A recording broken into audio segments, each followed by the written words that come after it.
Hello Bhavyay, let's analyze our game. So you were right, and the game was a London system. And I think you were slightly surprised when I played C64. This is a very modern line. The trend was started by Wesley So. He used to play this variation successfully. And I think you took a lot of time after knight h5. You played bishop g5, which is not the main move according to the live book. You could have played bishop e3, this was the best move.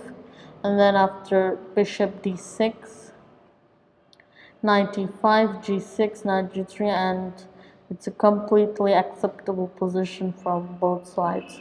I think this was better because you get this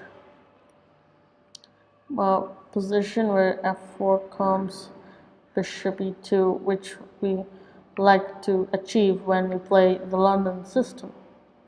But bishop g5, f6, bishop it's a debate that is f6 provoking is good or not.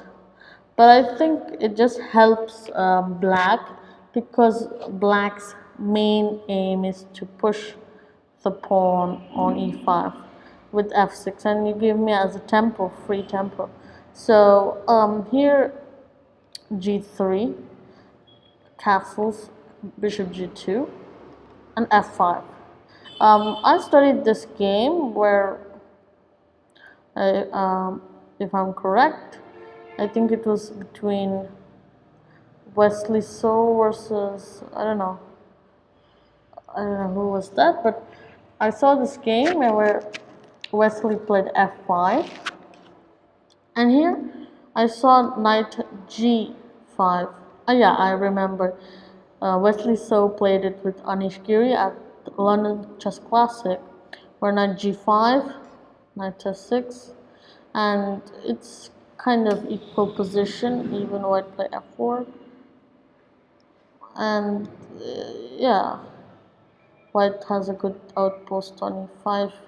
You can maybe has a bad bishop on e3, but the position is still equal. So knight e5 was a mistake. Here f4. I knew that this was a mistake from white side, but I've messed up the position.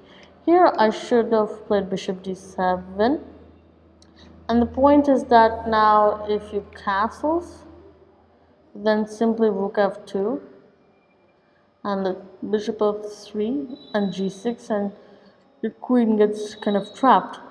So let's say if you play queen e2, protecting this f2 square, then again I will play bishop e8, and with some ideas like here, and I can take the pawn. Oopsie daisy. So yeah, I played rook f5, which was a mistake.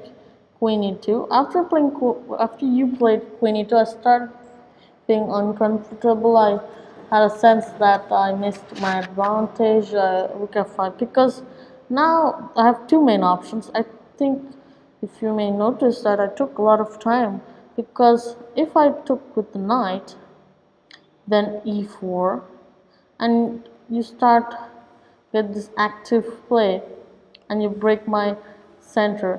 So I was not really satisfied with this, so I played rook takes e5, and here you could have just played knight f3, and the point is that, let's say if I go rook f5 and then go 000, and you get this attack. But what you did was 000, and I started getting counterplays. Here you still could have played like rook h e1 just to protect this instead of playing e4 because it's a pin. And after e4, bishop d7, queen d3, and I think that rook c8 was a good move because you can't really take this because of knight b4, and I'm winning. And after king b1, bishop e8, and after bishop e8, I thought I was back in the game with some chances for winning the game. Here again, after flicking a1, and I think after bishop g6, black had control over the game. After rook h e1, rook d8, queen e2. This was a position where I was assessing which was better.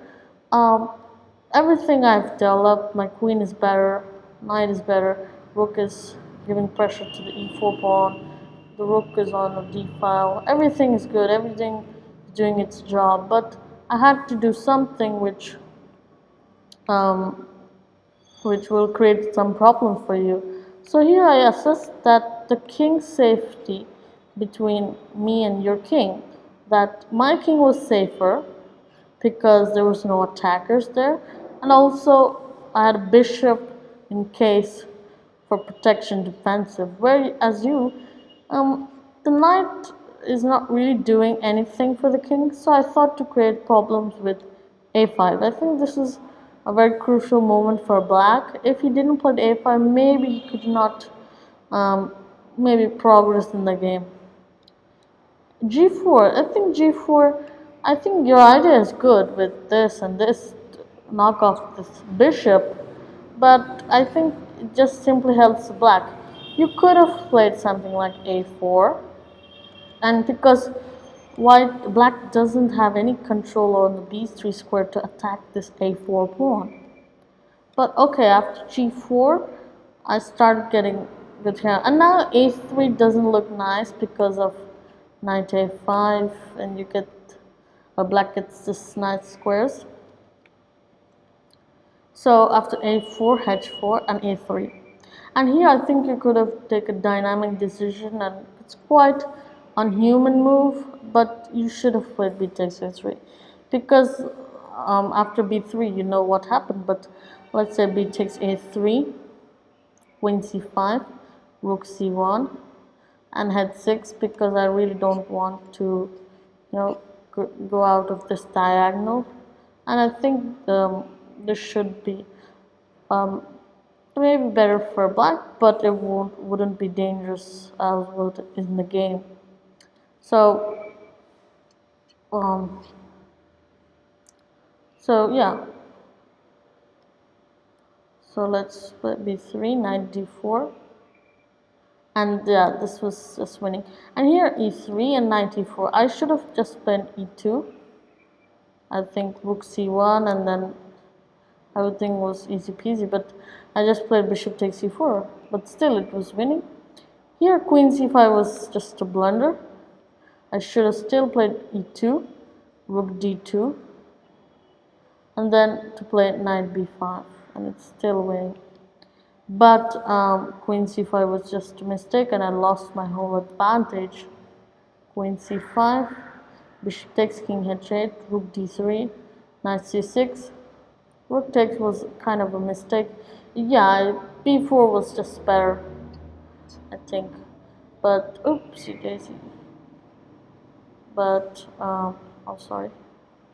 Yeah, and I think bishop d3, rook e3, king. I thought you will play rook takes e2. Then I had this trick of knight d4. Here queen takes and rook takes, and I'm just winning. But you were quite sharp, and you played queen d2. I was very surprised. I thought you will fall in my trap, but after knight d4, yeah, it's just crushing. I mean, here it's just winning. So let's see a summarization on what went wrong. So first thing that you need to improve your opening knowledge on London system. You have to remember lines, keep updating the variation, and you need to take logical and dynamic decisions where you should have played a4, a very logical move because your king might get in attack, and you should have played a dynamic way like b takes a3. and you should understand imbalances. And I recommend these books. One is The Amateur's Mind, Turning Chess Misconceptions into Chess Mastery, The Agile Learning System, Fundamental Chess, Logical Decision Making, and Dynamic Decision Making in Chess. These are really nice books. I'm currently reading The Fundamental Chess. This is a really nice book where it shows how to assess positions, and I'm still reading this book. I hope you learned something, Bhavyay. Thanks for watching.